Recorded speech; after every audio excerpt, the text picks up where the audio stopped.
Dito naman kay Kit, ito talaga matagal na yung simula nung dumating siya sa Mavs, pati buhok ni Terence, dahil lahat. Talagang pag tinignan mo yung buhok ni Terence nung college, tayo-tayo. Ano kaya pa ganun buhok niya? Ito, ganyan ang buhok. Ikaw? Siyempre, na-speechless lang din ako. Siyempre, nung nakasama ko siya, hindi ko expect na, yun nga, diba, nagtitraining siya sa atin, tapos makasama ko mag-training, tapos binibigyan niya ang advice, kinakausap ako, tapos nakakalaro natin. So yun, talagang iba din talaga yung determinasyon niya sa ensayo. Kaya ganun siya kagaling talaga eh. Kasi, totoo, talagang all out talaga siya mag-ensayo. Yung parang wala siyang pakialam sa paligid niya. Talagang bibigyan niya lahat kasi kakagaling niya yun eh. So syempre, sa sobrang hardworking niya, talagang iba yung resulta. Kaya hahangaan mo talaga siya. Kaya nung dumating ako dito, yun talaga yung una kong idol talaga. Simula dumating ako sa Mavs, siya na talaga yung idol ko. A few days niya, basta ginaya ko lahat dun eh. Kaya naging ganito yung galawan ko eh. Dahil kay Kuya Terence talaga yan. Kaya salamat sa'yo Kuya Terence, tsaka sa mga advice mo sa akin. Hindi, totoo yun pagdating sa determinasyon kasi karamihan sa inyo, iniidolo nyo siya dahil sa galing niya. Yung talent niya, alam niyo yun kung ano nakita niyo sa TV. Pero kasi nakasama namin siya eh, off-cam. Yung walang nanonood, walang TV, hindi PBA games. Pagdating sa determinasyon, pagdating sa disiplina, when it comes to improvement, alam mo yan, kakaiba. Hindi ko na masyado i-detalye, pero ito na lang sabihin ko sa inyo. Isang beses umuulan dito sa bahay, tapos tumigil, pero nagbaha dito sa garahe. Pagbaha dyan tiles, sobrang dulas. So, nung time na yun, ako kasi, syempre, kapag hindi pa tapos yung ensayo, ginagawa kong paraan. So, niyaya ko siya kung okay lang ba na ituloy namin dun sa labas. Kasi dun, aspalto, kahit basa, hindi madulas. Hindi siya nagdalawang isip, pumayag agad siya. Tinanggal niya yung sapatos niya, tinanggal niya yung medyas niya, nagpaa siya dun sa labas. Kung saan kami nag-i-ensayo ngayon, dati hindi pa yung naka-aspalto. Di ba dati bako-bako yan? Basa yung kalsada, tanggal sapatos, tanggal medyas, nakapaa, dyan kami nag-training sa labas. So marami kaming ginawa before na hindi walang video, walang kahit ano.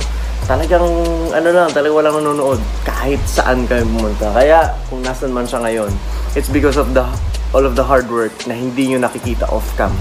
Ngayon lang nare-reveal after ilang taon na nag-training kami. Pero when it comes to determination, kung bakit gano'n siya kagaling, sabi na ni Kit, marami siyang mga trabahong.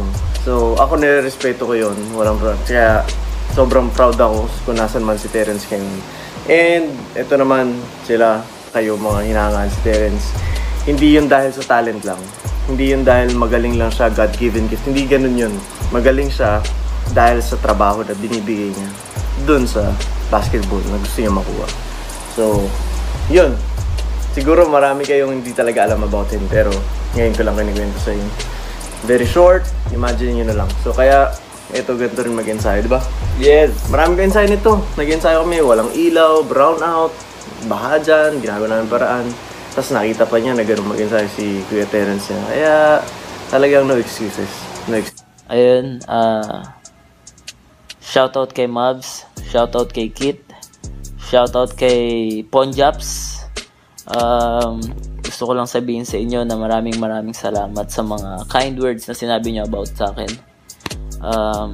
Gusto ko lang i-share sa lahat ng viewers ng Mavs Phenomenal Basketball na dati ako nag-training kay Mavs. Napakarami namin 6 AM workout niyan. Marami ako natutunan sa kanya. Hindi madali pero kailangan kong mas pagsipagan kasi mas masarap magawa yung hindi madali kaysa magawa mo yung madali.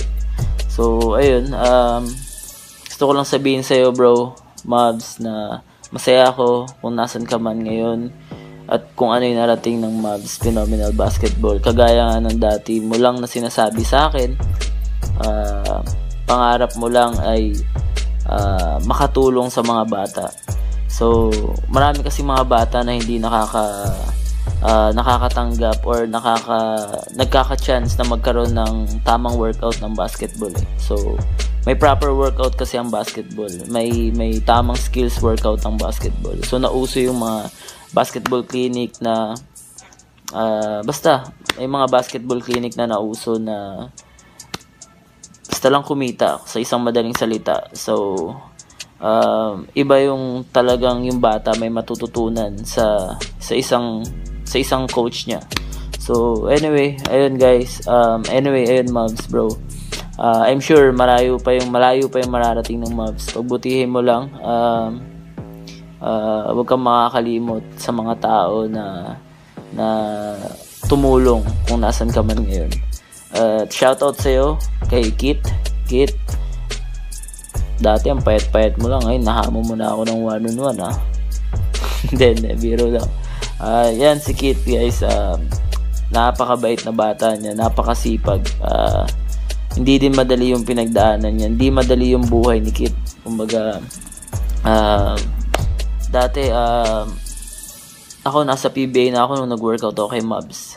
So si Kit, alam niyo naman, high school pa lang yata si Kit or magka-college pa lang si Kit nung nakasama niya si Mavs. So I mean, hindi galing din sa mayamang pamilya yan si Kit, pero isa lang yung masasabi ko sa inyo na nakaka-proud yan sa batang yan. Grabe yung work ethic ng batang yan. Grabe yung hard work. Grabe yung dedication ng batang yan para matupad yung pangarap niya. At minsan nakikita ko dyan sa batang yan na kung minsan kahit na hindi niya na alam kung para saan yung drill na ginagawa niya, pero dahil may tiwala siya kay Mavs, gagawin niya yun all out. Gagawin niya yun, bibigay niya yung best niya para magawa yung workout na yun. Kaya naniniwala ako na someday mararating niya rin yung pangarap niya. Kit, alam ko ilang tulog na lang makakasama ka na namin sa PBA. So pagbutihan mo palagi. Huwag kang huminto sa pag-aaral ng basketball. Huwag kang huminto na matuto. Ayun kay Ponjaps, hindi kita nakasama sa dito sa Mavs Phenomenon sa training dati, pero nakita ko yung work ethic mo, nakita ko yung focus mo, yung hard work mo. Tuloy mo yan bro, makakarating ka rin sa pangarap mo.